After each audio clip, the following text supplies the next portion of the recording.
In Tamil Nadu, the political script has been rewritten. We have seen cinema and politics collide before, but never quite like this. While one man walked onto the stage with the roar of a superstar, another walked off it with something much rarer in Indian politics: dignity.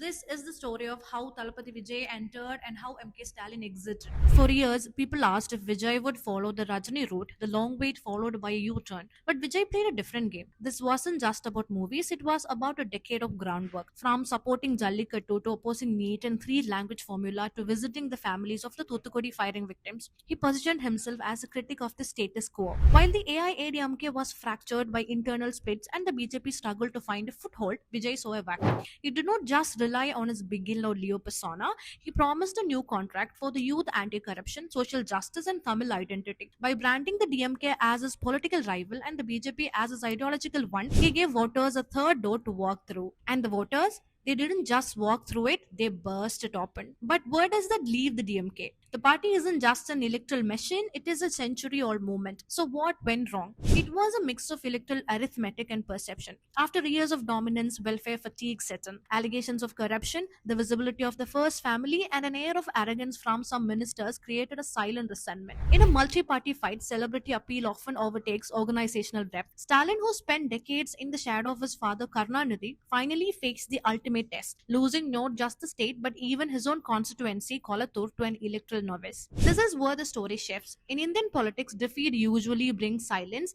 denial, or revenge. Look at the neighbors: silence in Kerala, defense in Bengal, but Stalin chose a path of political maturity. The day after counting, he did not hide. He went back to Kolattur. No drama, no blame game. He walked among the people who had just voted him out and thanked them for the decades they had stood by him. The videos were surreal: party workers crying openly, and the man who lost trying to console them. Perhaps his most striking move, he declared he wouldn't disturb Vijay's government for 6 months. No instigating instability, no dragging people into another snap election. He even expressed hope that the new government would continue welfare schemes. That isn't weakness, that's statesmanship. Vijay has entered as a larger than life figure, a cult of personality that still needs to prove its administrative mettle. But Stalin, he exited with his dignity intact.